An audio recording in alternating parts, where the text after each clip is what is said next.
Alhamdulillahirabbil alamin. Puji dan syukur kita panjatkan kehadirat Allah Subhanahu wa taala.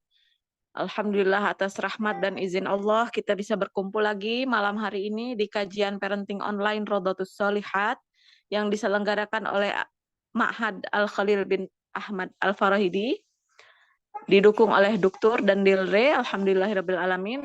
Insyaallah malam hari ini kajian kita akan diisi oleh Dr. Regianti Permatasari.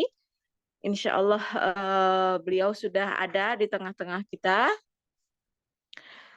Sebelum kajian dimulai, Ana Ummu Musa Rahil Amir Maretan akan bertugas sebagai moderator malam hari ini. Ana bacakan terlebih dahulu tata tertib kajian kita.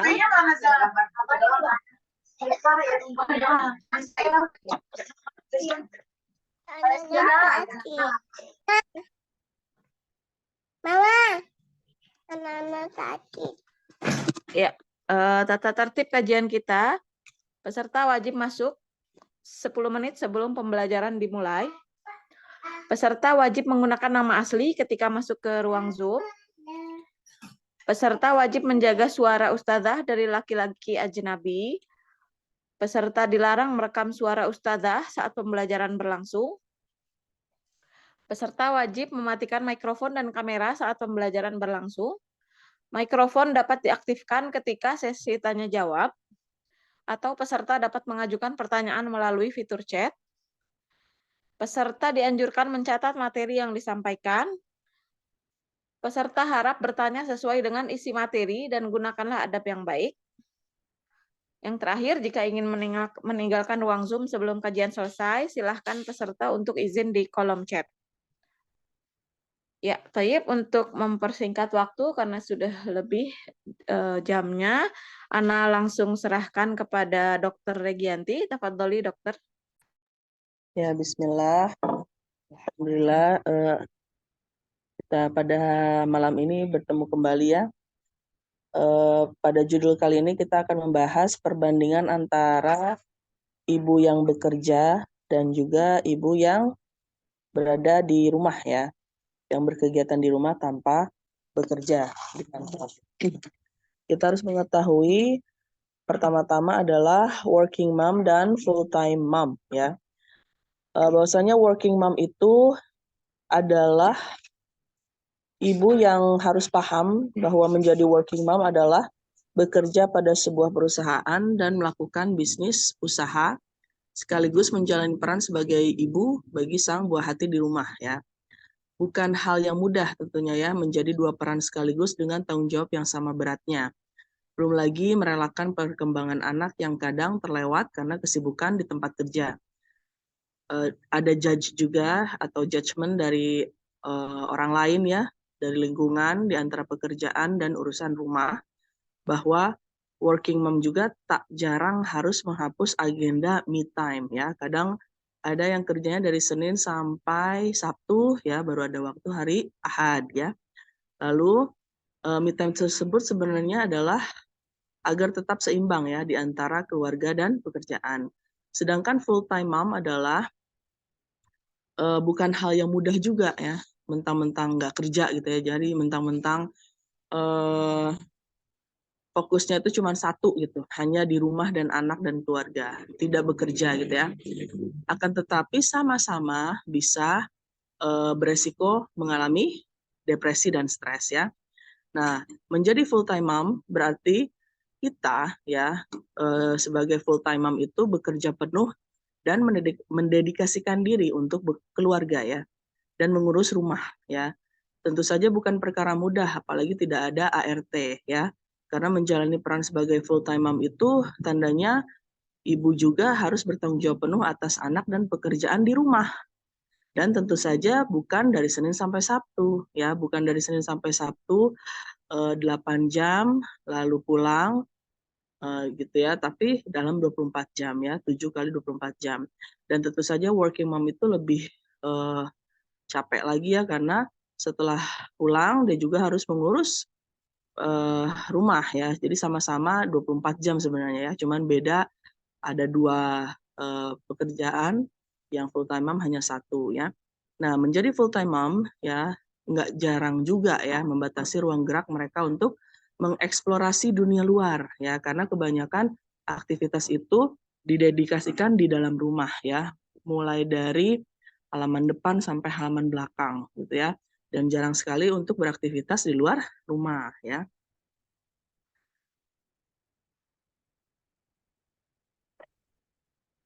Nah, kita sekarang sering mendengar ya bahwa ada stigma-stigma negatif gitu ya. Contoh pada ibu bekerja, nggak kasihan anaknya dititipin ke orang ya. Kalau ibu rumah tangga, ijazahnya nganggur dong gitu ya. Kalau misalnya ibu bekerja, biasanya di stigma negatifnya gini, ambisius banget sih ngejar karir sampai rela ninggalin anak gitu ya.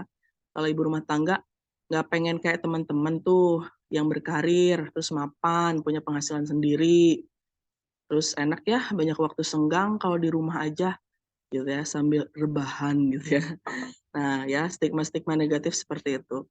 Nah lalu kita akan membahas tentang eh, lebih baik mana sih ya antara ibu pekerja dan juga ibu rumah tangga. Ternyata keduanya sama-sama capek dan sama-sama memiliki faktor resiko untuk stres dan depresi ya.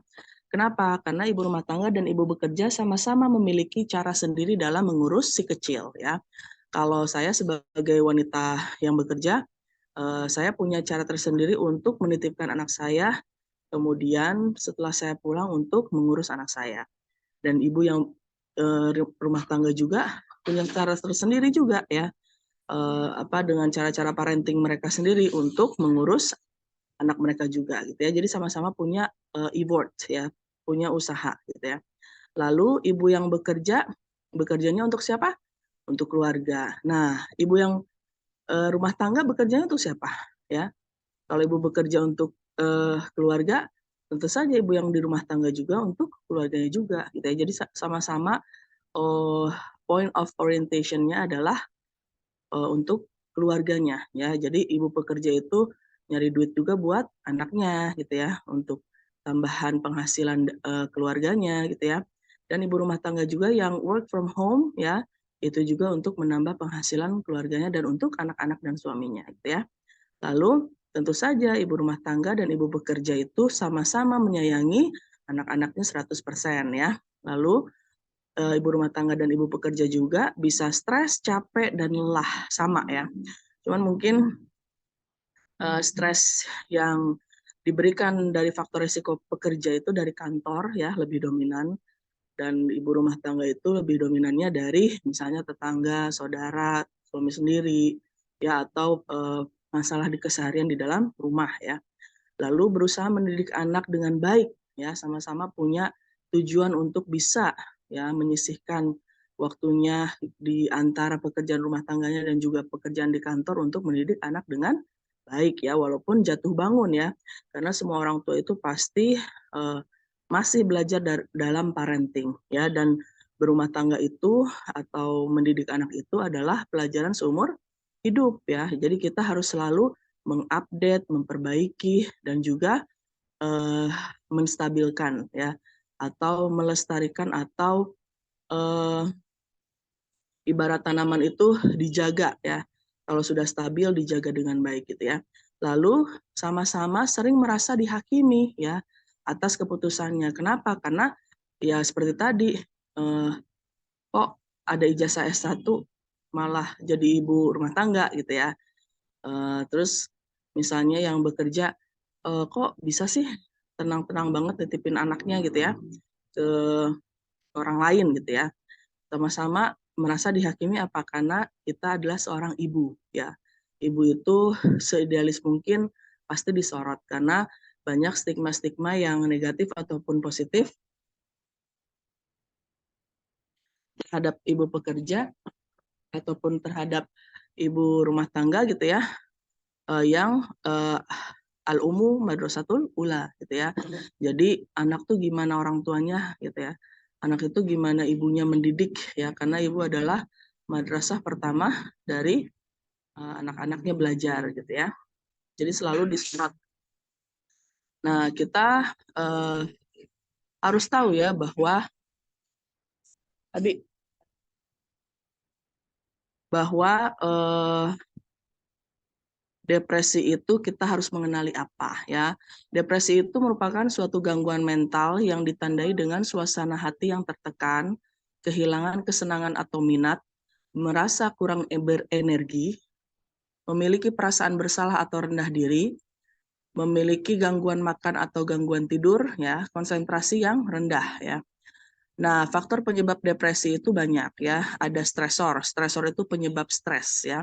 Lalu ada psikososial berat yang menimpa seseorang yang mengakibatkan orang tersebut tidak mampu mengatasinya. Contoh, suaminya meninggal atau suaminya berselingkuh atau bercerai ya. Itu psikososial ya. Jadi psikososial yang lainnya misalnya yang berkaitan dengan masyarakat ya, bullying bisa ya dari masyarakat sekitar ya. Lalu faktor penyebab stres ya. Jadi stres dulu apa depresi dulu? Stres dulu ya, baru kalau dia tidak bisa menghandle stres ke arah depresi ya.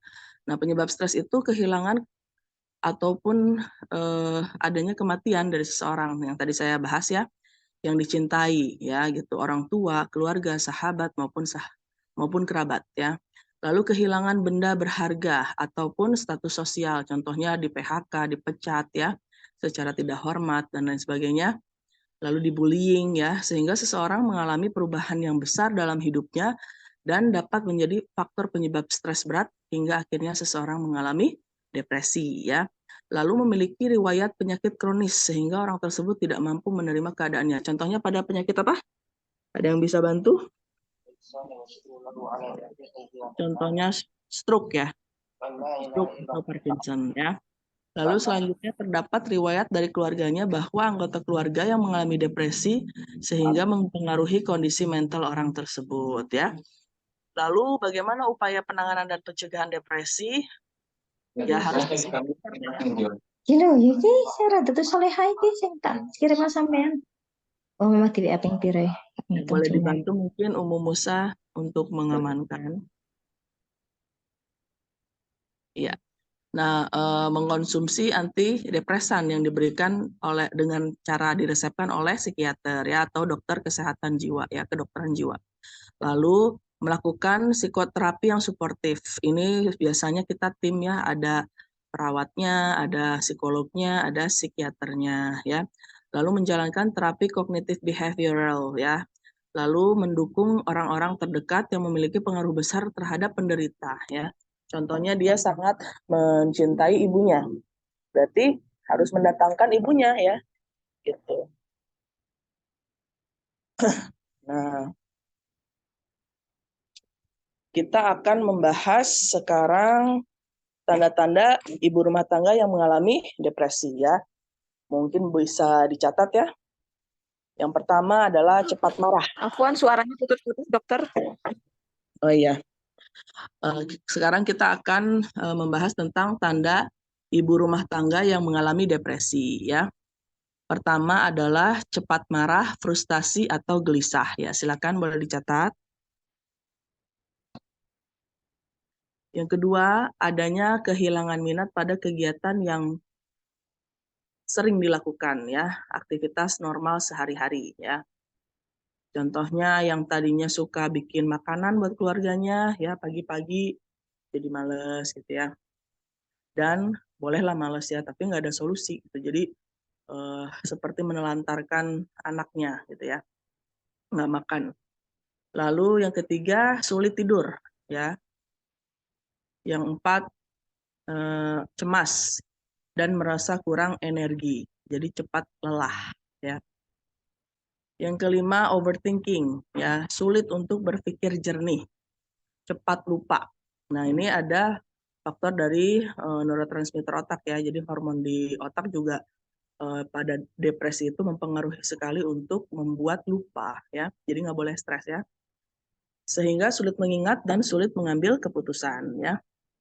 Yang keenam, perubahan selera makan dan berat badan. Kalau misalnya orangnya suka makan pas stres ya, berarti berat badannya bertambah ya. Kalau nggak selera makan pas stres, dia bisa kurus ya. Atau mengalami GERD ya, gastroesophageal reflux disease ya. Lalu yang ketujuh, sakit pada bagian kepala depan, perut, dan punggung. Nah, ini contoh dari psikosomatis ya. Jadi sakit yang dirasakan di badan dikarenakan ada gangguan atau masalah mental ya. Yang kedelapan, berulang kali berpikir tentang kematian atau mencoba untuk bunuh diri ya. Suicide attempt gitu ya. Nah, cara untuk meminimalisir stres ya, sehingga tidak menjadi depresi pada ibu rumah tangga adalah satu, ya, tolong catat, silaturahim atau bahasa gaulnya meet up ya dengan ibu-ibu yang bermanfaat ya, bukan ibu-ibu yang suka ghibah ya, suka ngegosip, itu malah tambah stres nanti ya. Dan bisa juga mengajak anak untuk bermain di luar ya, di luar rumah. Contohnya apa? Berenang ya. Lalu yang kedua, coba tekuni kembali passion Anda. Contoh, dia suka berkebun ya. Coba aplikasikan di rumah. Ya, halo. Terdengar Ustazah? Iya, terdengar dokter. Ya. Coba misalnya passionnya suka berkebun, aplikasikan di rumah ya. Contohnya menanam, misalnya pertamanya dia belajar menanam hidroponik ya. Lalu setelah hidroponiknya berhasil, dia jual gitu ya, sehingga mendatangkan cuan ya. Itu sangat-sangat membantu ya. Lalu yang ketiga, menghindari sosial media yang memang memperburuk keadaan ya dan berdampak terhadap psikologi ya. Yang keempat, menetapkan jadwal untuk istirahat dan lakukan hal yang menyenangkan. Contohnya membaca buku, menulis ya. Lalu apa ya? Contohnya mungkin family gathering sama sahabat-sahabat gitu ya. Lalu yang kelima, minta bantuan pasangan pada saat kesulitan mengerjakan pekerjaan rumah. Ini boleh ya, sangat boleh. Dan juga pastikan suami juga harus mengerti ya bahwasanya tanggung jawab di rumah tangga itu bekerja bersama-sama ya, bukan hanya untuk istri aja ya, apalagi misalnya istrinya lagi hamil gitu ya. Lalu yang keenam, mengikuti holakoh yang mendorong kepada pribadi yang positif gitu ya. Contohnya apa? Contohnya Bunda Sumi suka ikut kajian tahfiz, tahsin ya. Lalu misalnya ada qiraah sab'ah atau kajian fikih wanita ya. Terus aktif di dalamnya, itu bagus ya, itu salah satu contoh dari usaha agar mencegah dari stres pada ibu rumah tangga ya. Lalu menjadwalkan kepada keluarga dan pasangan ya untuk jalan-jalan ya, healing ya. Nah, apa sih yang bikin ibu rumah tangga itu bisa stres ya? Banyak ya tantangan yang bikin ibu rumah tangga itu jadi stres. Contohnya satu, boleh dicatat, tidak punya daily schedule yang terprediksi dan terdisiplinisasi ya. Jadi kalau saya bercermin dari Ustazah Halida dan juga Ustazah Rahil gitu ya, mereka punya daily schedule dalam satu hari itu yang misalnya habis subuh ngapain nih? Habis subuh sholat bareng suami, terus sholat bareng suami di masjid ya. Sholat lalu membangunkan anak-anak misalnya gitu ya. Sholat bareng anak-anak dan mempersiapkan hafalan ya, walaupun misalnya hanya satu surat misalnya gitu ya. Lalu siap-siap tuh masak ya.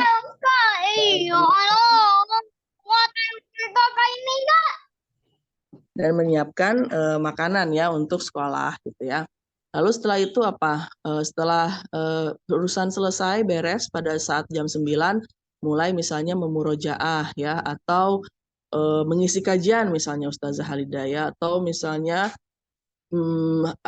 ada yang harus diurusi dalam Raudhatus Sholihat ataupun di rumah tahfiz gitu ya, dan lain sebagainya. Jadi ada schedule-nya sendiri-sendiri gitu Bu. Nah, sampai hal yang terkecil, contohnya uang belanja ya, uang belanja juga dipikirin gitu ya, sampai misalnya punya dompet sendiri untuk mengorganisir gitu ya. Contoh 100.000 dipisahin, 50.000 dipisahin gitu ya.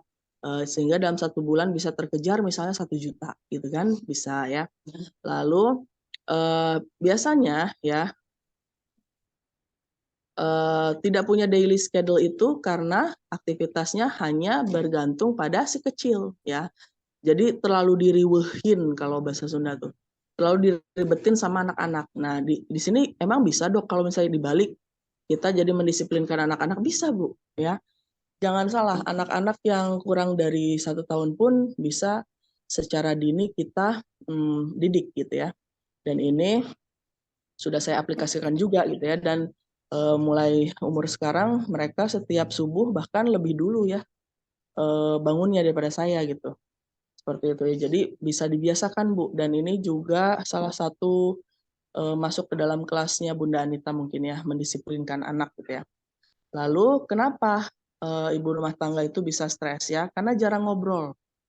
Jarang ngobrol kepada sesama yang nyambung ya, sesama orang dewasa. Jadi terus-terusan di dalam rumah ya, tidak punya waktu untuk keluar rumah atau hanya sekedar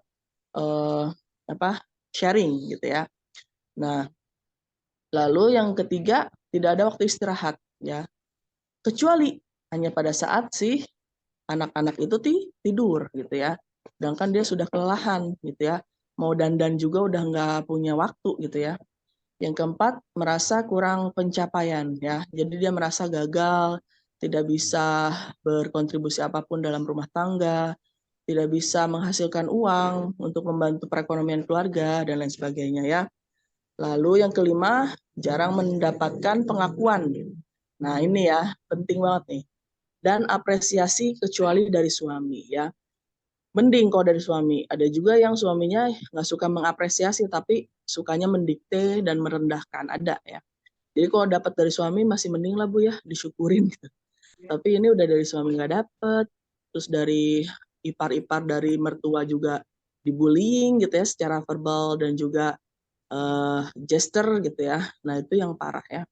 Lalu yang keenam, harus siap menghadapi pertanyaan yang bikin sensi gitu dari orang-orang. Contohnya, kok lulusan S2 di rumah aja nganggur ya gitu. Susah ya cari kerja sekarang ya. Jadinya ujung-ujungnya jadi ibu rumah tangga gitu ya. Itu sering banget Bu. Sering banget terjadi pada ibu-ibu yang baru lulus kemarin sekolahnya, terus nikah gitu kan, baru hamil dan melahirkan dan seperti itu ya. Padahal fase seseorang itu ada proses ya. Tidak harus langsung jadi, langsung rapih gitu ya. Nah, terus yang terakhir, bergantung sepenuhnya pada suami dalam hal finansial, gitu ya. Jadi sebenarnya tidak ada suatu kesalahan ya kalau misalnya memang dalam kondisi rumah tangganya itu sang istri itu mencari tambahan nafkah untuk memenuhi atau menutup kekurangan yang ada pada kebutuhan rumah tangga gitu ya, sehingga dia merasa lebih lebih bermanfaat lah ya untuk dirinya dan juga keluarganya. Nah, jadi stop ya ibu-ibu membuat suatu stigma negatif terhadap ibu rumah tangga dengan kata-kata, wah punya banyak waktu, senggang dong kalau di rumah rebahan aja. Nggak boleh ya. Enak banget sih jadi ibu rumah tangga, nggak kayak ibu pekerja, nggak boleh. Titel kamu nggak dipakai gitu ya, nggak boleh. Suami kamu pasti orang kaya sampai kamu nggak perlu kerja. Sayang tuh, padahal kamu dokter. Ada ya. Terus yakin nih mau jadi ibu rumah tangga terus gitu ya. Sebenarnya kalau keceplosan tuh sering ya, banyak banget gitu. Cuman memang kalau dia defense mechanism-nya sudah baik gitu ya, dia nggak akan baper ya. Cuman setidaknya kita teredukasi bahwasanya ternyata kata-kata seperti itu mengandung stigma negatif ya. Lalu stigma negatif terhadap ibu kerja dengan kata-kata, emang nggak pengen ya nemenin anak di rumah. Kok bisa sih gitu ya, percaya sama orang lain nitipin anaknya gitu ya. Terus kamu nggak usah stres dong, kan keluar terus tiap hari, nggak kayak kita ibu rumah tangga gitu ya. Enak nih duitnya banyak, kerja disuruh suami ya, biar suaminya bisa sekolah lagi gitu ya. Terus yang terakhir, kok tega sih ninggalin anaknya. Nah, sebenarnya hal-hal seperti ini tuh kita tanpa ngomong ke dia juga udah tahu jawabannya apa gitu ya. Jadi kalau sudah tahu jawaban ya berarti kita mengeluarkan suatu stigma negatif. Jadi nggak usah diomongin gitu ya. Karena kita juga tahu jawabannya apa gitu ya. Nah, kita sekarang harus tahu bahwa depresi itu ada 3, Bu, ya. Kita akan bahas dari penyebab depresi, ya. Ya, ada depresi ringan, ya, sedang dan juga berat, ya. Kapan dikatakan ringan? Pada saat dia hanya bersedih, lalu terjadi mood swing atau perubahan mood yang tadinya senang jadi sedih gitu ya, sedih senang lagi gitu ya. Lalu cemas atau overthinking yang berlebihan gitu ya. Terus ujuk-ujuk tiba-tiba menangis gitu ya. Lalu merasa tubuhnya tuh sakit-sakit seluruh badan gitu ya, agak sensitif gitu ya. Lalu kurang konsentrasi dan nggak bisa tidur. Jadi kalau malam tuh gelisah ya, mau tidur nggak bisa gitu ya. Kalau sedang, kehilangan hal-hal yang sebelumnya suka dilakukan, malas melakukan hal-hal ringan sekalipun untuk kebutuhan hidup, contohnya malas mandi ya, jalan keluar padahal butuh untuk belanja ke pasar gitu ya, malas bangun tidur jadi tidurnya diterusin sampai jam 1 pagi, 1 siang ya, lalu malas makan ya, bisa dikondisikan Ustazah, mohon bantuannya ya. Lalu kalau berat terjadi masalah gangguan tidur ya, jadi dia nggak bisa tidur. Terus gangguan makan, ada GERD ya, mual, muntah gitu ya, padahal nggak lagi hamil ya. Lalu merasa bersalah yang dia sendiri nggak ngerti kenapa ngerasa bersalah gitu ya. Karena dia mungkin ngerasa, kok aku nggak ada kontribusi apapun ya dalam keuangan rumah tangga, dalam peran gitu ya. Kayaknya aku cuma nyusahin aja gitu ya. Lalu merasa nggak berdaya, muncul pikiran ingin menyakiti diri sendiri dan anak. Nah ini yang nanti jadi psikosis ya, bisa membunuh anak sendiri. Lalu gejala ditambah dengan dia lupa ya waktu tempat pada saat itu gitu ya, dia nggak tahu itu tahun 2000 berapa, lagi di mana, jam berapa, dia lupa ya. Dan juga seperti ada suara yang mengajak dia ngobrol atau dia melihat sesuatu ya. Nah ini udah gejala psikosis, ini harus udah rawat inap ya. Jadi gimana cara ngatasinnya ya kalau udah terjadi hal-hal tersebut? Tetap berupaya untuk beraktivitas secara normal ya, seperti manusia-manusia yang lain. Pagi kalau orang Islam ya berarti pagi, kalau dia tidak menstruasi sholat subuh ya. Kalau bisa secara berjamaah dengan anak-anaknya, kalau suaminya memang ke masjid ya. Lalu mandi ya, mempersiapkan makan karena malamnya sudah beres-beres ya, udah rapi gitu ya. Lalu menyiapkan keperluan sekolah anak dan mengantarnya. Kalau sudah sampai rumah, berarti ngapain? Ya dia boleh me time ya, dia boleh healing sendiri. Dia boleh melakukan suatu hobi-hobi dan aktivitas yang positif lainnya gitu ya. Nah, lalu seterusnya gitu ya. Jadi tetap beraktivitas seperti orang normal yang lain gitu ya. Lalu yang kedua, mencoba untuk adanya support system dari keluarga ya. Kalau support system ya bisa dibantu Ustazah. Ada suara-suara. Kalau support system-nya nggak dapat ya, dari suami, dari mertua, dari ipar ya, dari orang tua sendiri, ini susah.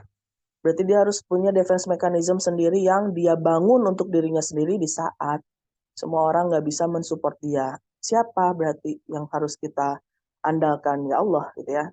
Dan ini banyak terjadi ya, karena kalau kita mengandalkan peran manusia dan makhluk, kita hanya akan merasa kecewa gitu ya. Tapi kalau kita mengandalkan semua keputusan di tangan Allah dengan ibadah gitu ya, dengan pengharapan kita kepada Allah, dengan terkabulkannya doa-doa kita, itu adalah sistem support mungkin pertama ya, setelah itu baru keluarga dari Allah yang sangat kuat dan abadi gitu ya. Jadi nggak boleh berputus asa kalau tidak dapat support system dari semua pihak ya gitu. Lalu buatlah your own happiness gitu ya. Jadi kalau ibu-ibu di rumah sama ibu pekerja ini stres gitu ya, buat suatu hal yang membuat Anda happy gitu ya, dari hobi-hobi Anda gitu ya, dan nggak usah banyak terlalu ngobrolin orang gitu ya. Karena terkadang kalau kita ngobrolin orang, gitu ya, nanti orang lain itu akan ngobrolin kita juga, gitu. Terus kita juga harus tahu bahwa stres juga, ya, datang dari kalau ibu rumah tangga tuh kurang interaksi sosial, tadi udah ya dijabarkan. Lalu kalau ibu bekerja itu dapat dari lingkungan yang dia bekerja tapi nggak nyaman. Mungkin dia dapat bullying gitu ya, atau tidak diapresiasi oleh atasannya dalam pekerjaannya, atau ada saingan gitu ya dalam pekerjaannya. Jadi tidak mudah juga ya sebagai ibu bekerja itu untuk tetap positif atau mentalnya tuh nggak down ya. Soalnya saya pernah ditanya kemarin ada yang pengen kerja gitu ya di kelas Raudatul Sholihat itu, ya kita harus siap mental karena kalau kita sudah keluar dari rumah itu fitnahnya lebih besar, Bu. Kita kita harus bisa balance ya antara diri kita sendiri dengan norma gitu ya. Banyak sekali fitnah-fitnah, banyak sekali permasalahan di tempat pekerjaan yang sebenarnya kita tidak boleh menjadikan tempat kantor kita itu adalah keluarga atau rumah kedua, itu nggak bisa ya. Suatu tempat pekerjaan adalah hanya tempat kerja, kita datang sesuai dengan jam kerja. Kalau sudah jam pulang, kita pulang ya. Kita lakukan apa yang sudah menjadi kewajiban kita sesuai dengan tugas pokok ya, tupoksinya. Setelah itu sudah selesai ya. Karena kadang kalau kita tambahin nih jamnya dengan jam gibah ya, kita sekarang ngomongin orang lain yang kita omongin itu yang ngajak kita ngegibah itu bisa jadi ngobrolin kita gitu ya.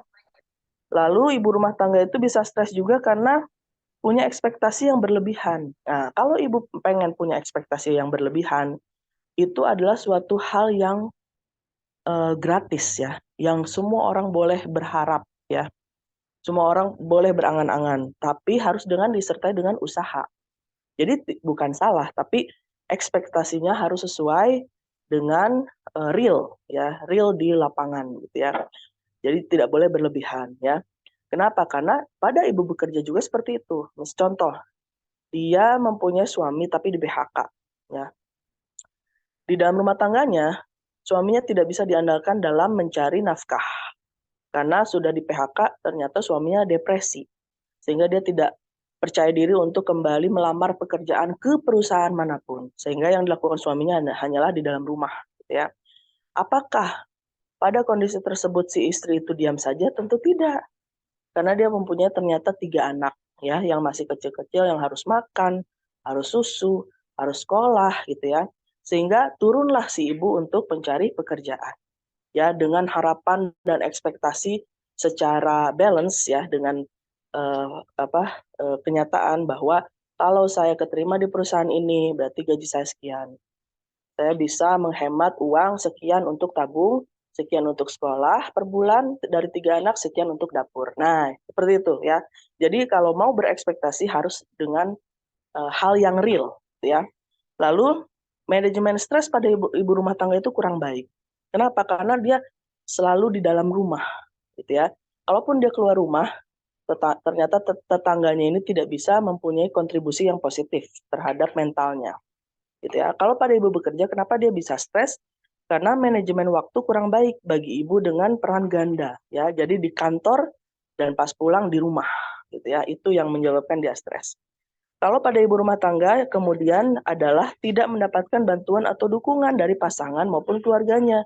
Selalu itu masalahnya kalau ibu rumah tangga ya. Kalau ibu bekerja tidak memiliki waktu untuk diri sendiri karena di kantor dia dipakai sama kantor, pas pulang dia usahakan untuk bisa konsentrasi kepada suami dan anak-anaknya ya.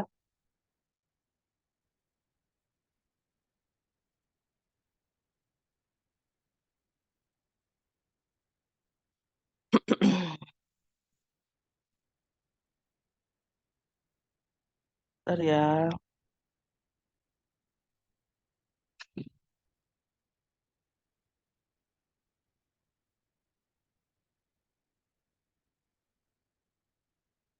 Jadi kita sekarang membahas mitos ya, terakhir. Mitos ibu bekerja yang harus diluruskan. Ya. Nah, bahwa ada suatu stigma yang menyatakan tidak mampu, bahwasanya ibu pekerja itu tidak mampu membagi waktu antara pekerjaan dan keluarga. Ini mitos. Bisa banget gitu ya. Kalau dia yakin dan mampu, dia bisa membagi antara waktu di antara pekerjaannya dan juga keluarga, ya. Lalu bahwa ibu bekerja itu tidak bisa diandalkan, ini juga mitos, ya. Lalu bahwa ibu pekerja itu menghindari pekerjaan rumah tangga, ini juga mitos, ya. Kadang kami kelelahan ya pas pulang sehingga kami butuh bantuan asisten rumah tangga gitu ya. Atau kita butuh diam dulu sejenak baru kita melakukan pekerjaan rumah tangga. Contohnya yang memudahkan ya, contoh mesin cucinya udah 1 tabung ya, jadi langsung kering. Terus nyetrikanya pakai setrika uap, jadi nggak pakai iron gitu ya. Terus contoh makanannya sudah dipaket gitu ya, dipaket. Jadi buat sayur asem sudah dengan bumbunya gitu ya, sudah dipaket dengan si sayur-sayurnya gitu ya. Jadi langsung masukin ke panci, langsung celup-celup semua. Itu bisa seperti itu ya. Lalu ibu pekerja itu hanya berusaha membuktikan sesuatu. Ada benarnya, ada enggaknya ya. Kalau saya sebagai ibu pekerja ya, kenapa? Karena kalau sebagai dokter kita mempunyai beban ya untuk bisa bermanfaat buat masyarakat gitu ya. Pada saat suatu stigma juga menyatakan bahwa seorang ibu juga baiknya ada di rumah ya untuk bisa membesarkan anak-anaknya. Sampai teman saya yang dokter itu dia sempat vakum 6 tahun ya setelah dia melahirkan untuk membesarkan anaknya karena tidak mau loss dari tahapan perkembangan anaknya yang golden age sampai 6 tahun. Nah, di tahun ke-6 dia baru kerja. Ada yang seperti itu. Jadi setiap orang mempunyai kapasitas, orientasi, harapan, mimpi dan juga usaha yang berbeda sesuai dengan kebutuhannya ya. Lalu yang kelima katanya ibu pekerja itu sering mencemooh ibu rumah tangga. Enggak juga ya. Kalau saya mencemooh ibu rumah tangga itu hampir bisa dibilang nggak pernah. Kenapa? Karena saya alhamdulillah orangnya mandiri dan bisa mempekerjakan diri saya sendiri untuk hal-hal di dalam rumah tangga. Saya bisa ngepel, saya bisa nyuci, saya bisa nyapu, saya bisa masak. Ya, ada juga kan yang nggak bisa sama sekali ya. Jadi nyapu aja dia nggak ngerti gitu, atau ngepel aja dia nggak tahu bahwasanya harus mundur bukan maju gitu ya. Terus misalnya dia sama sekali nggak tahu lengkuas, kunyit, lajak dan lain sebagainya, nggak bisa ngebedain gitu ya. Ada juga yang dia nggak ngerti cara mencet mesin cuci gitu, atau cara menyikat kotoran di baju, ada Bu ya. Jadi saya sendiri karena saya mengerti betapa repotnya menjadi ibu rumah tangga, saya tidak pernah mencemooh. Bahkan setiap ada pasien yang stres atau depresi, sambil berobat ke saya memberikan advice yang positif. Ya, jadi vibes yang positif untuk bisa mengungkit mereka agar lebih bersemangat menghadapi perannya sebagai seorang ibu gitu ya. Sehingga aman ya. Jadi anaknya tidak punya resiko untuk disakiti. Karena kalau seorang ibu sudah stres di rumah tanpa pengawasan suami itu jangan salah Bu, bisa dibanting anaknya ya. Lalu yang selanjutnya selalu tampak sedih ibu pekerja, nggak juga. Nggak juga ya, mitos. Lalu ibu pekerja itu egois, nggak juga ya. Lebih baik daripada ibu rumah tangga, enggak. Tadi sudah dibahas ya, sama-sama punya resiko untuk stres, depresi ya. Lalu ibu pekerja lebih stres daripada ibu rumah tangga. Bisa ya juga ya, kalau memang ada 2 peran ya, di rumah dan di kantor. Lalu cenderung tidak ingin memiliki anak. Nah, ada benarnya juga karena kebanyakan mereka sudah senang ya dengan penghasilan uang. Tapi ada juga yang mereka merasa bahwa fitrahnya itu sebagai seorang wanita ya harus menikah dan mempunyai anak dan berkeluarga gitu ya. Lalu ada juga cenderung suka selingkuh. Nah, memang ini banyak sekali terjadi. Makanya saya bilang kalau si ibu itu memutuskan untuk bekerja ya, lihat manfaat dan mudorotnya dulu ya. Dan harus siap mental dan juga siap menghadapi ya fitnah-fitnah di luar sana gitu ya. karena berikhtilat ya, bercampur baur gitu. Tidak bisa sukses di rumah dan tempat kerja, salah ya, mitos. Lebih pandai dari ibu rumah tangga, enggak juga ya. Kadang ibu rumah tangga itu lebih pandai dari kita gitu ya, dari ibu pekerja, itu mitos ya. Nah, ada nih Bu, etika untuk istri diizinkan bekerja oleh suaminya ya. Jadi dia bisa bekerja. Satu, harus mendapat izin suami ya. Yang kedua, harus bisa menjaga diri ketika di luar rumah ya. Yang ketiga, tidak mengabaikan urusan rumah. Jadi dia harus mempunyai solusi pada saat dia memutuskan untuk bekerja ya. Urusan rumahnya itu terhandle dengan baik ya. Jadi anaknya gizinya cukup ya, anak-anaknya sekolahnya benar, masih tetap bisa terpantau edukasinya gitu ya.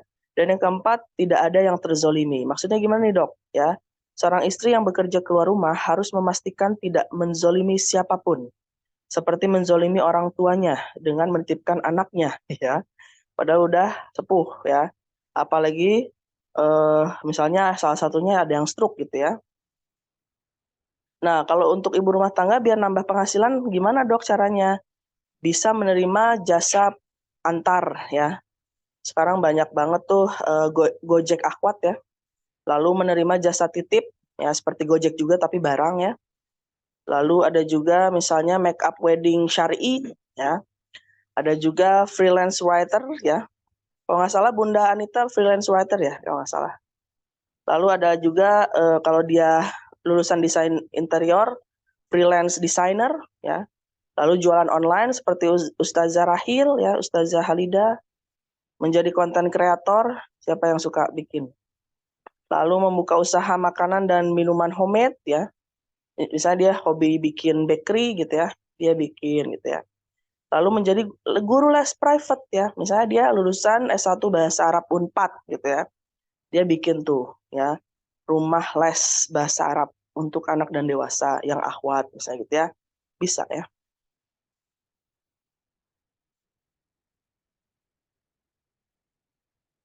Lalu pesan terakhir untuk para ibu-ibu ya. Tips menjadi ibu pekerja ya. Pertama harus menyiapkan waktu bersama keluarga di pagi hari. Walaupun hanya setengah jam sampai 1 jam ya. Lalu yang kedua, sepulang kerja lakukan aktivitas bersama keluarga. Yang ketiga, memanfaatkan waktu weekend untuk quality time. Ya. Yang keempat, mengingat atau memberi hadiah atau apresiasi dong ya pasangannya. Pada hari yang misalnya dia ridho ya.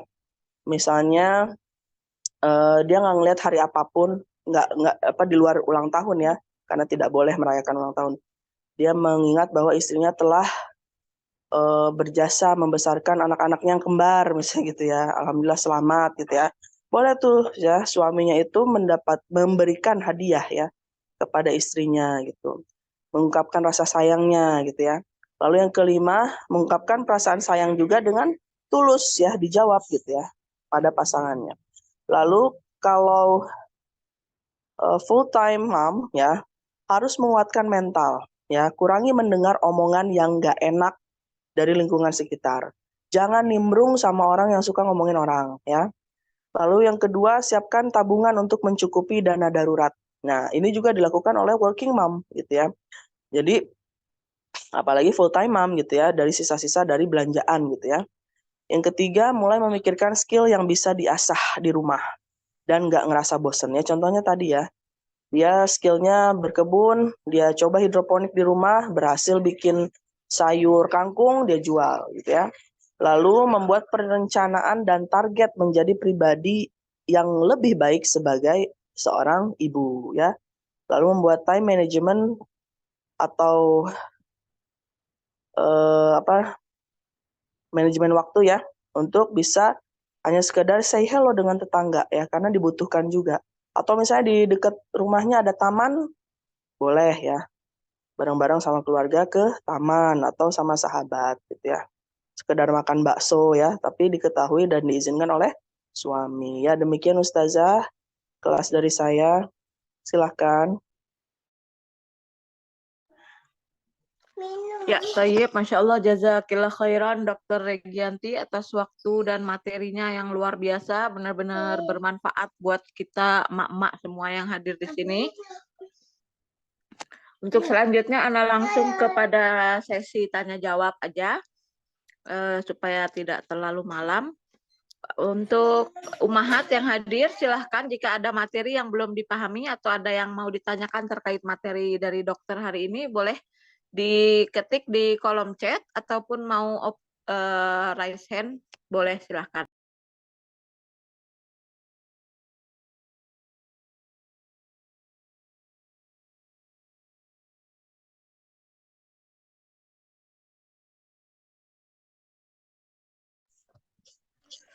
Ya, adakah yang mau bertanya? Silahkan. Ana buka sesi tanya jawab. Ya, Ukhti Desi Ummu Diza, silahkan Ukhti open mic-nya. Assalamualaikum warahmatullahi wabarakatuh. Jazakillahu khairan Ustazah Rahil. Wa iyyaki waalaikumsalam warahmatullahi. Dokter Regi, Ana mau bertanya. Tadi Ya. kan ibu rumah tangga itu kan tipsnya membuka keran, maksudnya jadi tidak bergantung sepenuhnya suami dalam hal finansial ya. Alhamdulillah, Ana di rumah buka kayak makanan gitu, terus tapi karena ambisi ya, kan kita kan sebagai manusia itu pasti punya ambisi ya, dokter. Nah, terus sedangkan untuk membagi waktu antara ambisi dan untuk mengatur time management itu kan kadang-kadang bentrok, dok. Itu gimana ya dok? Maksudnya itu kalau misalkan lagi ada pesanan, misalkan kalau pesanan yang lumayan banyak, akhirnya kan keteteran juga. Terus kalau misalkan lagi ada, akhirnya usahanya berkembang, terus banyak yang misalkan ada yang mau invest, terus kan jadinya kan kita jadi yang tadinya nggak mau punya ambisi, akhirnya jadi mau membesarkan usaha, terus akhirnya berambisi. Nah, terus akhirnya tapi keteteran juga nih untuk time manajemennya. Itu lebih baik gimana ya, Dok? Akhirnya kan Ya. agak stres juga tuh. Gimana yang harusnya? Tambah karyawan. Tambah karyawan. Kenapa? Oh, Menambah enggak. karyawan. Oh, menambah karyawan. Hmm. Kode Lalu darulohnya bikin, tuh, ya. darulohnya tuh Ana usahanya di rumah. Di rumah Iya, sih. nggak apa-apa. Nggak Di apa-apa rumah pun menambah enggak karyawan. karyawan ya. Walaupun usaha di rumah, nggak apa-apa. Kita targetnya itu nggak harus selalu kantoran gitu. Misalnya, saya punya temen tuh, dia IT ya, orang IT, tapi lebih ke desain desain yang online gitu ya. Nah, dia dari online itu dia bikin, terus dia berkembang sehingga dia keteteran. Akhirnya dia pusing antara ambisi dia untuk meneruskan biar lebih besar, tapi belum ada modal untuk buka kayak kantor kecil-kecilan office tuh belum ada gitu ya. Tapi dia kewalahan juga. Akhirnya dia nge-hire temennya, walaupun satu orang. Dan alhamdulillahnya tambah berkembang, dan alhamdulillahnya dia bisa menambah karyawan. Nah, dari situ akhirnya dia bisa menyewa dulu rumah untuk jadi kantor kecil-kecilan. Ya, setelah itu dia alhamdulillah bisa beli satu ruko. Nah, seperti itu. Jadi itu juga harus dengan perhitungan. Misalnya nih, kalau Ibu siapa namanya tadi? Desi ya? Desi. Ya, kalau Ibu Desi menambah meng-hire tuh menambah satu orang karyawan, masuk nggak pengeluarannya untuk membayar dia? Dan terhandle nggak masalahnya? Kalau terhandle hanya dalam satu orang dan juga pengeluaran untuk ngebayar gajinya dia nggak terlalu berat, ambil aja.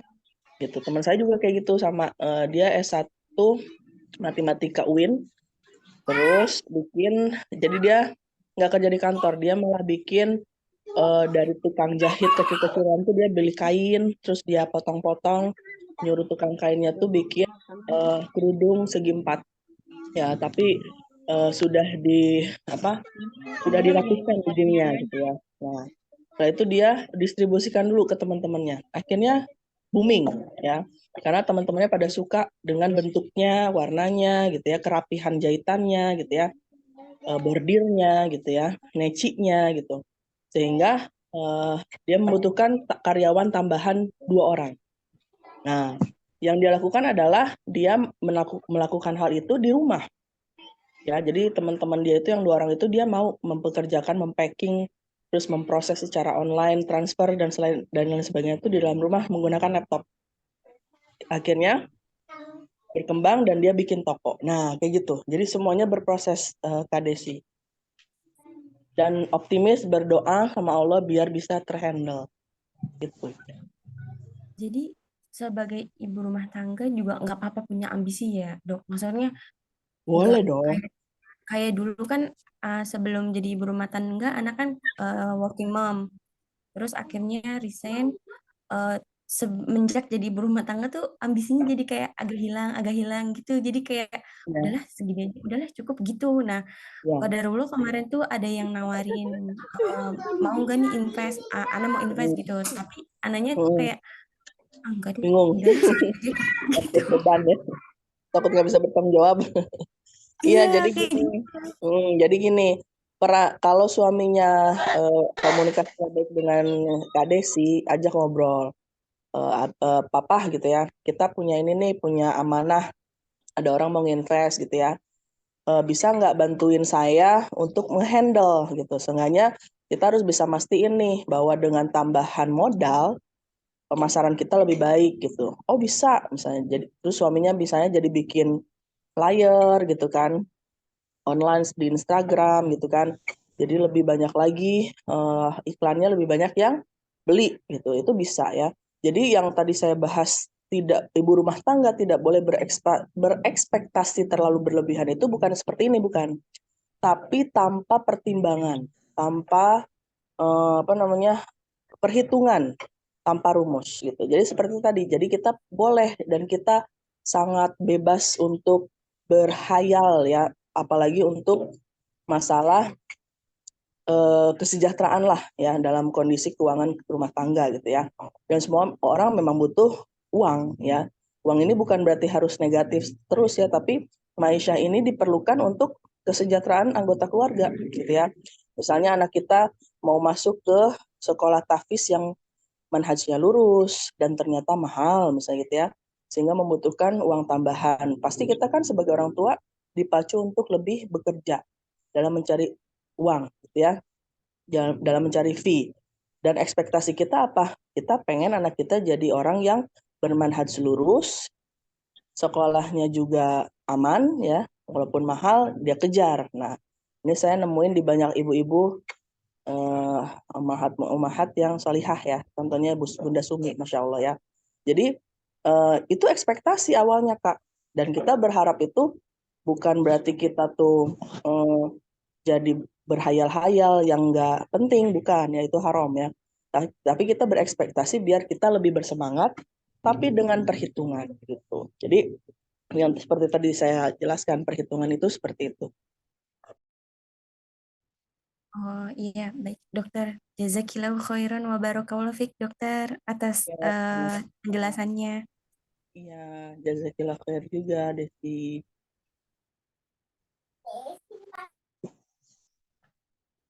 Ya, sip. Ana lanjut ke kolom chat. Ada masuk beberapa pertanyaan dari Ummu Nesya. Afwan izin bertanya Ustazah, jika mengalami mood swing, apakah kiat menghindarinya? Jazakumullah khair. Silahkan dokter. Ya, mood swing itu ya, ada yang memang dia karena stres atau depresi, atau ada juga karena dia hormonal ya. Hormonal di sini misalnya dia lagi hamil, lagi mens gitu ya, itu nggak bisa dikendalikan karena hormonnya yang bekerja gitu ya. Hanya kalau kita ingin mengendalikan secara faktor agama, banyak tuh, misalnya dia lagi mens gitu ya, atau dia lagi hamil tapi nggak bisa ikut puasa Ramadan gitu ya, berfidyah. Boleh tuh melakukan hal-hal yang menyibukkan dirinya sendiri dengan sesuatu yang manfaat dan lebih menjaga. Kenapa saya bilang menjaga? Karena dengan ibadah-ibadah yang sudah dicontohkan oleh Rasulullah SAW dalam kedua kondisi tersebut, ya kita itu jadi terlindungi dari berbagai masalah yang berasal dari dunia gaib gitu ya. Terkadang wanita ini sangat lemah sehingga ketika menstruasi ada juga yang lamun gitu ya. Sampai misalnya harus diruqyah seperti itu ya. Ini juga dalam dunia kedokteran tidak bisa disatukan ya antara kebutuhan untuk diruqyah dengan gangguan atau penyakit mental. Nggak bisa ya, karena di dalam kedokteran tidak ada yang namanya kesurupan gitu ya, tapi trans namanya. Jadi berpindah dimensi. Seperti itu. Nah, terus yang selanjutnya kalau ya dia dari stres ya dan juga depresi ya, kita cari dan kita gali apa faktor resikonya. Contoh, dia stres karena dibully gitu ya. Nah, kita cari tahu tuh dibulinya sama siapa, di mana. Ternyata misalnya di rumah baik-baik aja, tapi kalau di sekolah dia nggak nyaman sehingga dia nggak mau sekolah. Dia bullyingnya tuh dapatnya misalnya dari gurunya sendiri atau dari temennya sekelas gitu ya. Sekelas ya, bukan satu orang dua orang, tapi sekelas gitu ya. Nah, itulah yang harus kita perbaiki. Tapi kalau misalnya dia ngerasa mood swingnya itu dari gangguan mental dia sendiri, contohnya dia bipolar, berarti dia datangnya kemana? Ke psikiater gitu ya. Psikiater untuk obat, kalau untuk nasihat, konsultasi yang lama, bisa ke psikiater atau ke psikolog gitu ya. Lalu, kalau yang dilakukan oleh diri sendiri apa dok? Yaitu menguatkan defense mechanism ya. Saya udah pernah ngebahas ini tahun 2000, pertama kali join sama Ustazah Halida itu 2021 ya, Ustazah Rahil, kalau enggak 2022. Jadi menguatkan defense mechanism itu adalah menguatkan ketahanan diri sendiri gitu ya. Mekanisme bertahan untuk diri sendiri yaitu dengan mendistract ke dalam hal-hal yang menyenangkan. Contohnya satu, bersyukur ya. Misalnya dia belum dikasih anak nih, udah 15 tahun pernikahan. Pertama bersyukur dulu, bersyukur atas apa yang kita punya tapi orang lain nggak punya gitu ya. Banyak ya, jadi jangan fokusnya cuman karena belum punya anak aja 15 tahun gitu, jangan. Kalau seperti itu fokusnya akan jadi depresi ya. Jadi pertama kita bersyukur dulu atas apa yang kita punya yang diberikan oleh Allah ya. Lalu yang kedua, distract dengan hal-hal yang bermanfaat ya, yang bikin kita lebih terpacu untuk bisa berekspektasi ya dan merubah keadaan. Contohnya ada pada pasien orang dengan HIV/AIDS ya, dia depresi ya, dia menyesal karena dia telah menjadi orang dengan pengidap HIV/AIDS ya. Akhirnya dia banting setir ya, dia melakukan hal-hal yang bersifat defense mechanism-nya yang matur, yaitu bermanfaat bagi orang banyak. Contohnya apa? Dengan sukarelawan ya, sukarelawan di UNICEF, sukarelawan di WHO. Kan dia bisa bahasa Inggris, dia bisa ngajarin orang-orang ODHA yang lain yang nggak bisa bahasa Inggris secara free, dan dia merasa lebih bermanfaat daripada sebelumnya, di mana dia menyanyiakan waktunya gitu ya, dan lain sebagainya gitu. Jadi pelajari defense mechanism apa ya yang bikin kita lebih bersyukur, lebih termotivasi agar menjadi orang yang lebih baik, dan mempunyai lingkungan yang mendukung. Ya, itu sangat penting karena bisa sih kita menjadi orang lebih baik walaupun menyendiri ya, asal kita sangat yakin dengan Allah tanpa butuh pengakuan atau pleasure dari manusia. Tapi itu sebenarnya berat. Nah, kalau misalnya belum bisa seperti itu ya, cari lingkungan yang bisa mendukung. Silakan saja.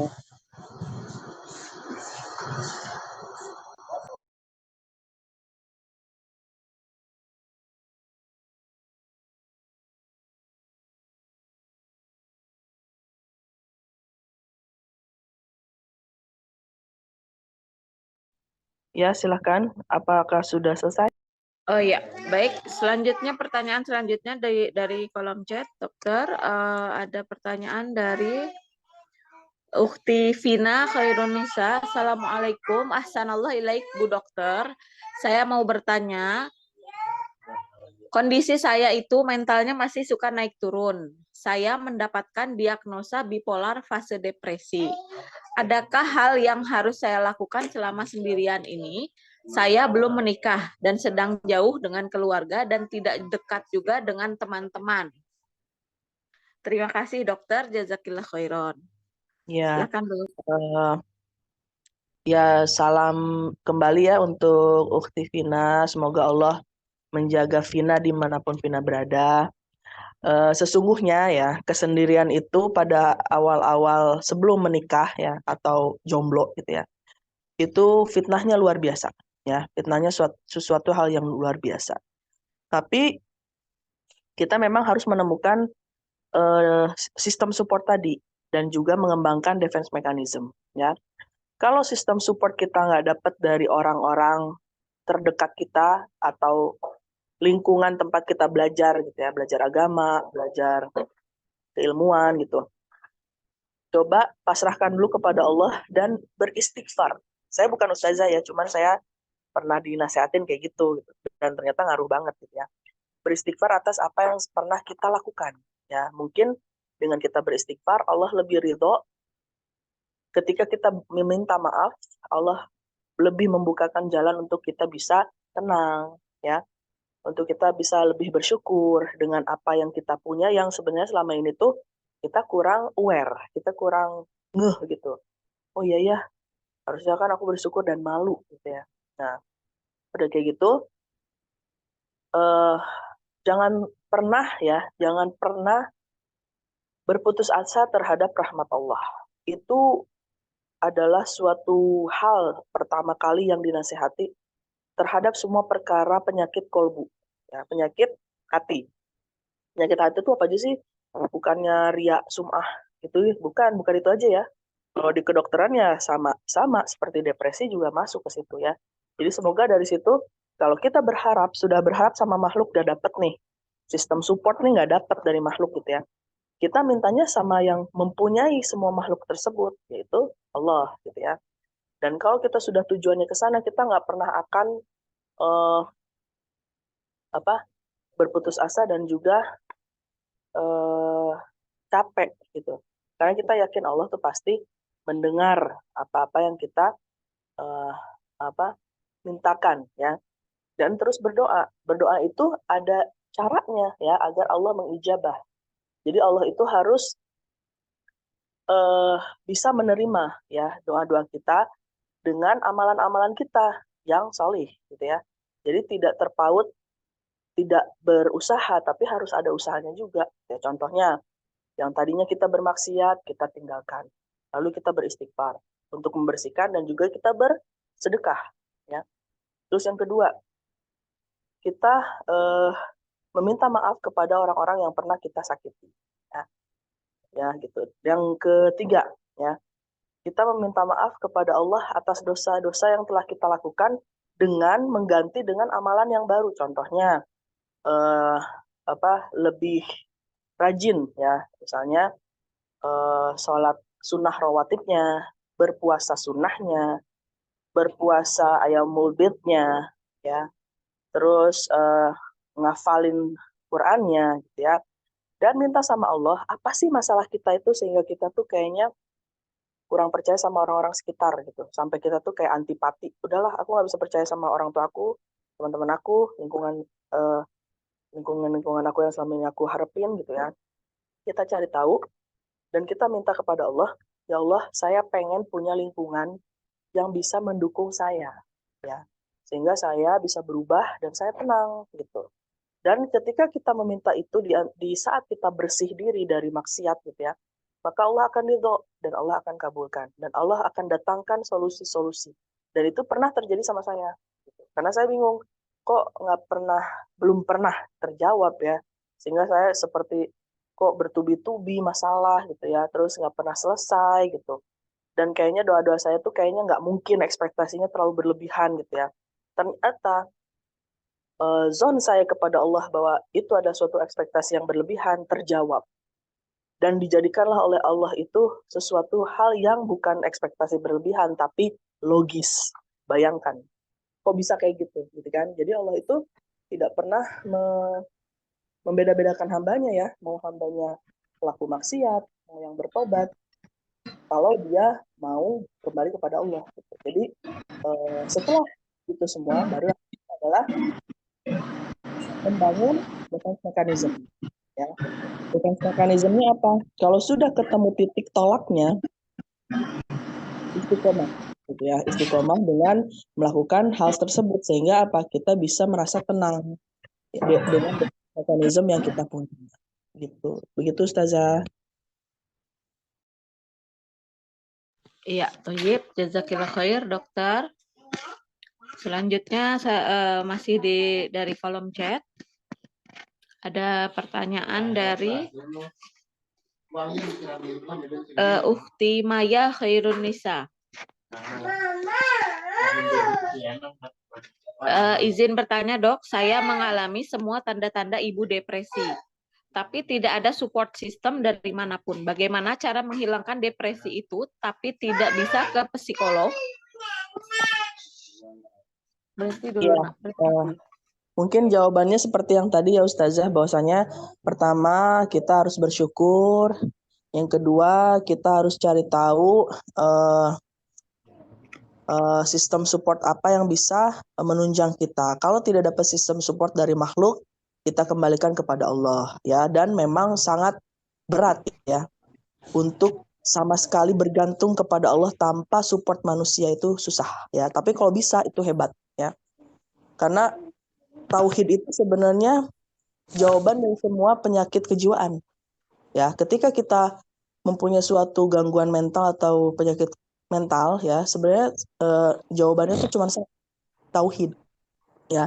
Jadi ketika kita down sama semua makhluk, orang gitu ya, kita kembalikan kepada Allah, itu sebenarnya kuncinya, kunci jawaban sebenarnya, walaupun susah ditembus ya.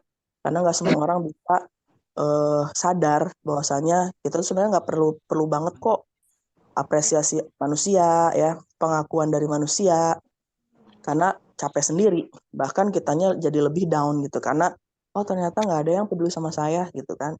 Kenapa mereka nggak peduli sama Anda? Karena mereka juga punya masalah itu ya. Jadi nggak bisa juga kita nyalain orang, kok orang nggak peduli sih sama aku gitu kan, nggak bisa karena mereka juga punya masalah. Masalah mereka itu adalah suka ngebully. Kenapa sih dia suka ngebully? Karena ternyata dia secara psikologi dan psikiatrinya bermasalah dengan kepercayaan diri. Dia dia dia hanya orang yang nggak bisa apa-apa, yang cuman orang biasa gitu ya. Ketika ngelihat tetangganya yang cuman orang biasa juga beli mobil, padahal ngeredit gitu kan ke bank misalnya gitu ya, dia panas gitu. Berarti apa? Dia nggak pede dengan diri dia sendiri. Dia tidak bersyukur atas apa yang dia punya, dan dia tidak bisa mensyukuri apa yang orang lain dapatkan. Itu penyakit kejiwaan juga, ya. Jadi dia nggak self defense-nya rendah, ya. Jadi dia baperan orangnya, gitu ya. Terus yang terakhir, ya, defense mekanismenya dibangun, ya. Cara mempertahankan mekanisme dirinya, mekanisme mempertahankan dirinya itu dibangun sehingga apa? Nggak baperan, ya, bisa memutuskan suatu masalah dengan solusi yang tepat secara mandiri tanpa bantuan orang lain kecuali Allah, ya. Kenapa? Karena Allah itu bisa menggerakkan orang, tapi orang belum tentu bisa menggerakkan orang lain kecuali dengan sounding yang sering gitu kan. Tapi Allah yang mempunyai kita makhluk itu bisa menggerakkan orang tersebut, ya, misalnya jadi lebih baik ke kita. Terus cara-cara kita butuh sama orang itu dipermudah gitu ya. Jadi semata-mata semua penyakit kejiwaan atau gangguan mental itu jawabannya cuma satu, tauhid. Ini sering saya bahas ya. Gitu. Ketika kita bisa menerima takdir Allah, kita bisa menguatkan kepercayaan kita terhadap Allah daripada makhluk. Kita percaya bahwa kalau kita berdoa Allah itu pasti mengabulkan dengan segala cara ya. Caranya nggak harus langsung ada. Misalnya jalannya dipermudah menuju ke sana sampai ternyata yang tadinya tidak masuk logika jadi logis. Kayaknya nggak mungkin deh aku bisa gitu. Tapi dengan berdoa ternyata Allah mungkinkan. Bahkan Allah buat itu nyata. Itu Ustazah. Iya, Tayyib, jazakillah khairon. Satu lagi dari kolom chat, setelah itu Ana beralih ke yang raise hand. Yang terakhir dari kolom chat ada Ukti Hidayah Hisham. Saya dulu zaman gadis jarang sekali marah dan suka anak kecil. Entah kenapa setelah punya anak saya jadi lebih cepat emosi. Mudah sekali ngamuk, bahkan kadang sampai benci ke anak sendiri. Apa yang harus saya perbaiki agar tidak mudah marah, dokter? Silahkan, dok. Nah, masalahnya itu di kelelahan mental yang tadi kita sudah bahas ya, banyak sekali faktor resiko seorang ibu rumah tangga kelelahan mental sehingga stres dan kemungkinan mungkin ibu sudah depresi juga ya. Nah, jadi ya caranya tadi banyak sekali ya. Misalnya kita mendistract ke kegiatan yang lebih bermanfaat ya. Yang pertama sih yang tadi ya yang sudah saya sampaikan. Jadi kita cari nih masalahnya apa sih? Gitu. Kalau di pertanyaan ini kan dia nggak ngerti kenapa bisa capek, lelah, benci gitu ya. Nah kalau bingung kenapa handle stop dulu gitu ya. Jangan dipikirin dulu. Tapi mulai dari bersyukur ya. Apa yang kita punya dan orang lain nggak punya. Contoh, alhamdulillah kita punya anak dan anaknya normal Bu, ya tanpa cacat ya, terus sehat gitu ya, pertumbuhannya juga normal sesuai dengan umur gitu ya. Banyak Bu orang lain yang ditakdirkan oleh Allah ya mempunyai ujian tersendiri ya, yang sebaliknya yang saya sebutkan tadi gitu ya. Lalu yang kedua, sudah punya rumah ya. Yang lain yang berumah tangga belum punya rumah ya. Terus yang ketiga, anaknya rewel karena mungkin dia juga ngelihat ibunya gelisah, cemas gitu ya. Pengennya tuh bareng-bareng gitu ya. Diajak ngobrol, diajak main gitu ya. Dan ibu-ibu rumah tangga ini suka lupa untuk mendisiplinkan anak. Bukan berarti harus kasar ya, tapi si anak itu sendiri tuh jadi ngerti, oh mamahnya lagi capek. Jadi kita main aja yuk, Dek. Gitu. Gitu. Mama tunggu aja dulu. Nanti kalau udah nggak capek, baru main ya gitu sama kita.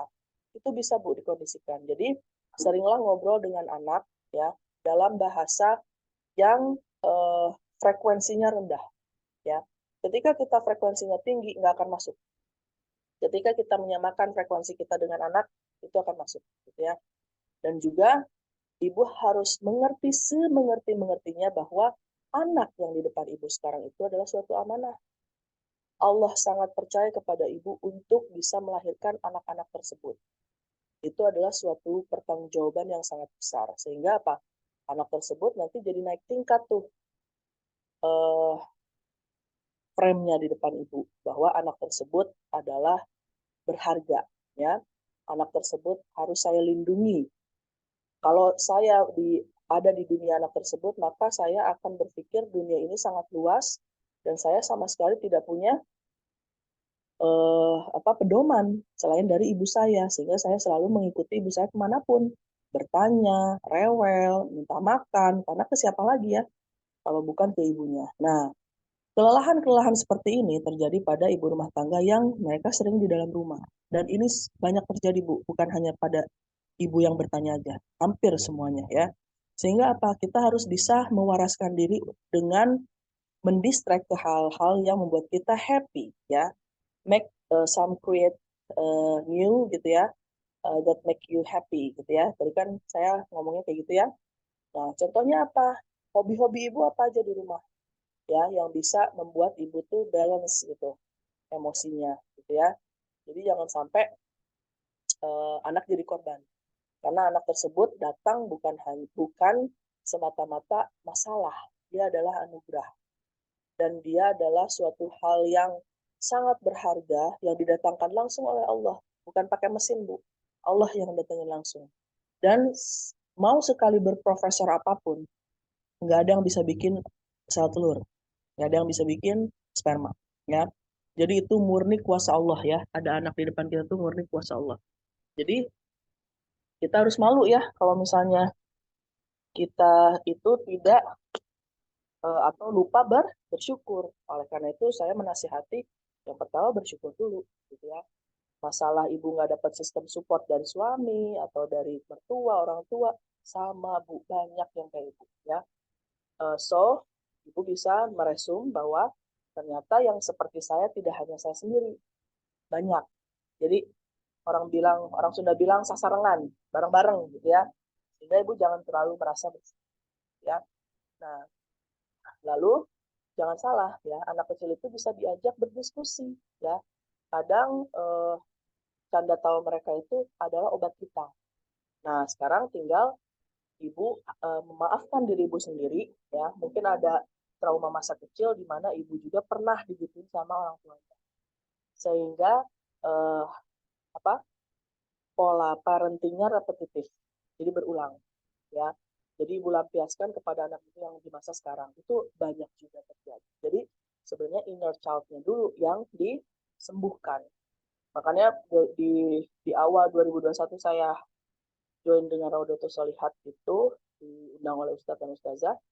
Yang saya perkenalkan adalah kesehatan mental pranikah. Ya. Jadi kalau orangnya tuh punya trauma masa kecil yang gak enak, cara parenting orang tuanya, itu disembuhin dulu, Bu. Jadi jangan sampai dia mengulang kembali pola parenting kepada anak. Itu mungkin Ustazah. Ya, Toyib. Zakillah khairan, Dr. Regi. Semoga terjawab pertanyaannya.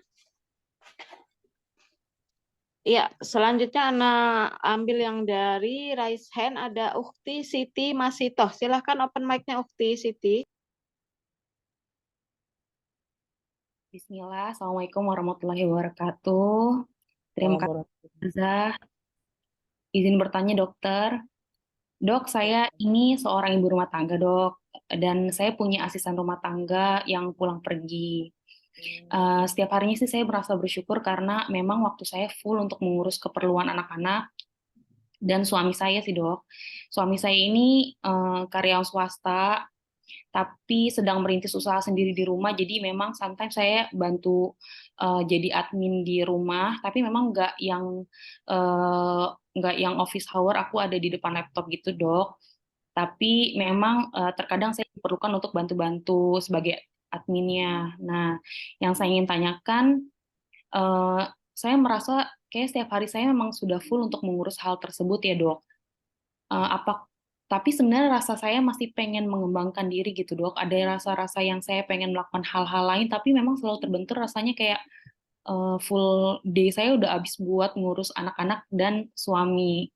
Itu apakah termasuk manajemen time saya yang keliru ya, dok?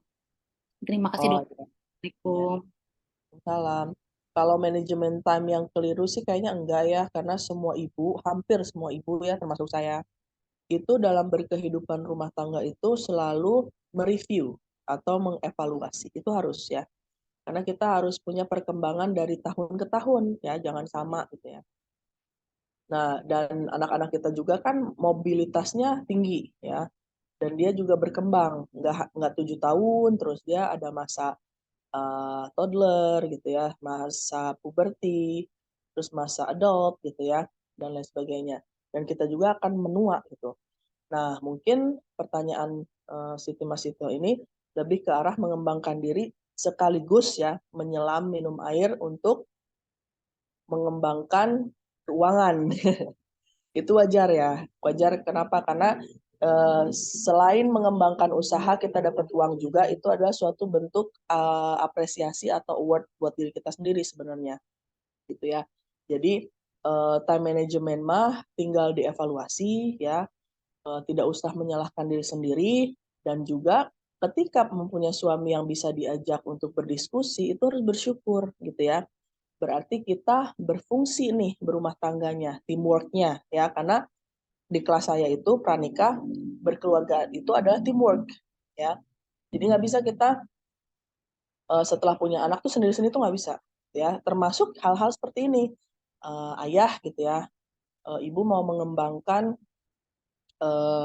kebisaan ibu nih, pasti kan nanya suaminya, emang ngapain, buat apa ya gitu kan, karena suami itu Bu logika banget orangnya ya, beda kayak kita pakai perasaan. Dan kenapa kita dipakein perasaan sama Allah? Untuk mengasihi dan menyayangi keluarga kita ya, yang memang dibutuhkan gitu. Jadi Allah tuh sangat-sangat sempurna ya menciptakan pasangan ya. Nah, dia akan bertanya seperti itu. Nah, ibu jabarkan, kalau bisa ibu bikin PowerPoint-nya ya. Nah, itu yang saya lakukan di rumah tangga saya.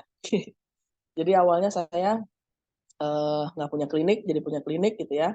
Dan saya jabarkan kenapa saya mau punya klinik gitu kan. Ternyata tawaran saya untuk membuat klinik kepada suami saya karena modalnya dari suami gitu ya. Dengan membuat PowerPoint, dia jadi terkesima gitu kan. Oh iya ya, sehingga kita dapat apa namanya, keuntungan per bulan itu sekian sekian sekian. Dan itu sangat baik ya untuk kesehatan finansial keluarga gitu. Jadi pada hal yang seperti ini tuh sangat diperlukan teamwork gitu. Jadi Ibu Siti Masitoh jangan lupa untuk sharing sama suaminya ya. Kali aja nanti lebih berkembang usahanya, lebih bisa mengapresiasi diri sendiri dan juga bermanfaat secara finansial untuk perbaikan ekonomi keluarga sehingga jadi win-win solution. Jadi semuanya bersifat menang gitu ya dengan apa yang Ibu idekan seperti itu. Iya dokter. Dokter maaf dokter, tapi Ya. alhamdulillah suami saya tuh justru beliau yang mendukung saya untuk ayo lah. Alhamdulillah, iya.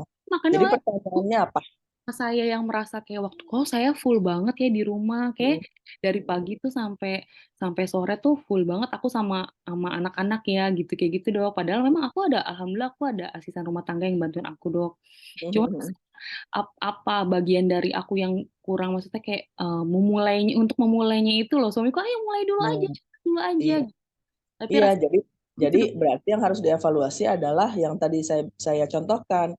Kita harus membuat resume. Jadi pertama gini, misalnya Kak Siti Masito mau buat apa? Misalnya ya mau buat toko bakery, kayak gitu ya. Tapi itu mah ekspektasinya nanti gitu ya, punya toko sendiri. Sekarang mah mau di rumah gitu kan, karena misalnya suka banget pastry gitu kan. Nah, bikin tuh catatan kecil di diary gitu kan. Alasan utama apa? Misalnya mau mengembangkan tabungan finansial dalam rumah tangga 2 kali lipat. Kayak gitu ya, tulis ya. Yang kedua, apa yang dia lakukan untuk itu? Mengembangkan diri dengan ikut les pastry lagi agar lebih expert gitu ya, dengan budget seminimal dan seefektif mungkin tanpa kemahalan gitu kan. Tugas cari secara online pelatihan bakery atau pastry online misalnya gitu, atau yang terdekat dengan budget minim misalnya gitu kan. Kita juga kalau mau usahakan jangan sampai habis modal di awal gitu kan, padahal belum kebentuk, itu tuh nggak boleh ya. Itu namanya udah kalah duluan sebelum memulai ya. Yang ketiga, dimulai dengan apa yang paling disukai. Nah, itu tuh nanti bikin bikin penelitian tuh ya. Apa namanya? Yang disukain orang apa aja sih? Oh, donat. Donatnya bomboloni. Kalau donat yang bulat tuh kayaknya orangnya rasa cappuccino misalnya gitu ya. Itu sampai dibuat apa namanya? Range penelitian seperti itu. Sehingga nanti di bawahnya dilakukan resume atau evaluasi membuat bakery-nya donat dulu yang bahannya mudah gitu kan. Terus tidak mahal ya, hanya apa namanya, hanya harganya itu bisa 3 kali lipat dari bahan pembuatan karena kan tepung sedikit tuh tapi dia bisa ngembang kan pakai apa bahan pengembang gitu. Jadi keuntungannya banyak. Nah, baru tuh bikin PowerPoint ke suami, ini loh Abi, jadi nanti kalau misalnya 1 kilogram tepung terigu itu kita jual jadi misalnya 30 donat, itu satunya 5.000, kita dapat dari apa tepung terigu yang sekilo cuma 10.000, 30.000 dikali 5 jadi 150.000 Abi gitu kan. Jadi kan 150% gitu. Nah itu pasti suaminya sangat mendukung gitu Ibu. Jadi kenapa bingung? Karena belum ada langkah ke sana. Gitu. Jadi rumuskan dulu ya dari pendahuluan sampai kesimpulan. Baru bikin PowerPoint, baru sampaikan ke suami gitu. Oke? Baik dokter, jazakillah khairan dokter. Sama, sukses. Insya Allah, terima kasih dok. Ustazah terima kasih jazakillah khairan Ustazah. Wa iya Ki.